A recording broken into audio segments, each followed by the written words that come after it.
Longstreet, and welcome to another edition of the Longstreet Beat. I'm really excited to have with me today the state chairman for the Pennsylvania Restaurant and Lodging Association, Steve Musciano. Steve, thanks for coming into the studio today. Thanks, John. Long drive from Pittsburgh, isn't it? A little bit, yeah. Yeah, but it's a nice one. Yeah, good place to come down to. Excellent. Well, Steve, first, congratulations on being the 2017 chairman of the PRLA. It's a big responsibility, and I know I'm very excited to work with you. I've gotten to know you well over the last couple of years, and I know it's going to be a great year together. So tell me about how you originally, well, number one, what you do in real life when you're not volunteering for PRLA, and then how you get into the PRLA. Okay, well, John, the first thing is, what do I do in my real life is I work with Aramark at PNC Park. I have about 800 employees that I'm in charge of on a regular day, and 12 managers.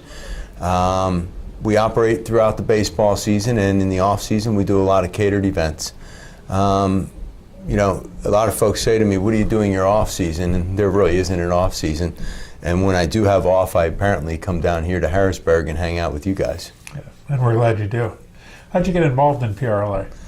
Well, the PRLA, you know, it's like 5 syllables long. Joey D. Salvo. Joey got me involved, and it was funny because on my first time in, they wanted me to be treasurer. And I said, okay, well, yeah, it sounds good. I'll give it a try. And this was chapter treasurer? Chapter treasurer of the Western chapter. And that first year, within a couple of months, the first gentleman, the president, bailed out. So the vice president became president, and about a month later he bailed out, so I became president. So my first year I was president of the Western chapter, and I did do it again after that. What year was that? Do you recall? 2001. Wow. Fast rise. Fast track. I was always on the fast track, yeah. And I ended up doing it a second time, and I'll tell you, the association grew on me really fast. In all honesty, I thought, you know, with Joey, I was just going to go down there for one meeting. After that, I met guys like Steve Steingart and the likes, and everyone's so wonderful, and the association's just such a breath of fresh air for me. So for you, it was networking and broadening your horizons that was interesting?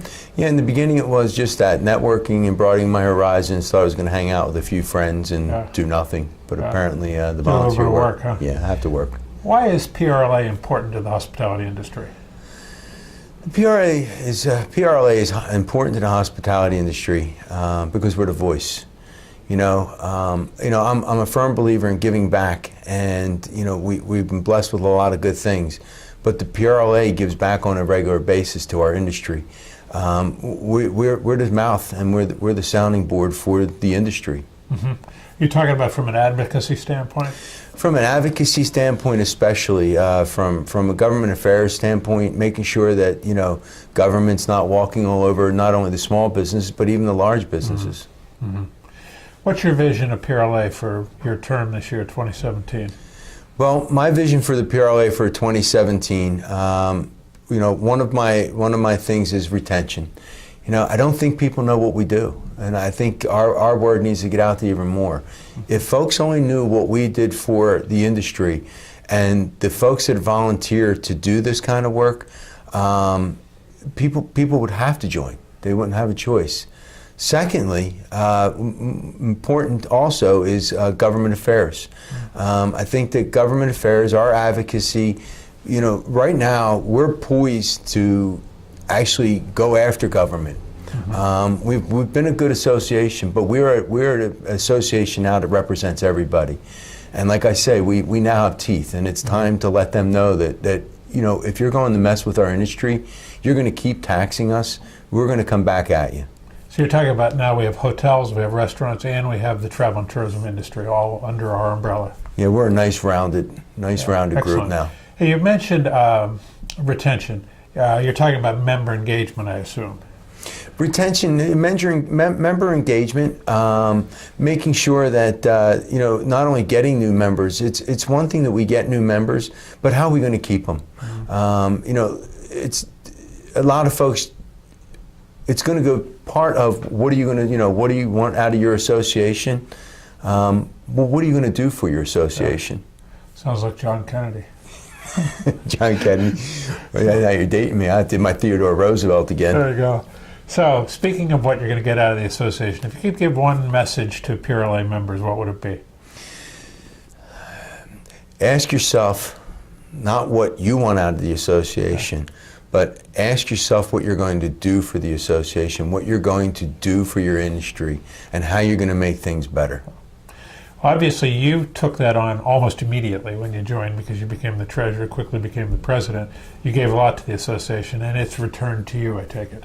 It's returned in many ways. One, just in the peer and the networking part, I find that, my days at work sometimes, they may not be as rewarding as I would like them to be because you're constantly on the grind. But you take a breath of fresh air with the association, you take a step back, and you're doing things because you want to. You're doing them because they're fun and because they're meaningful for others.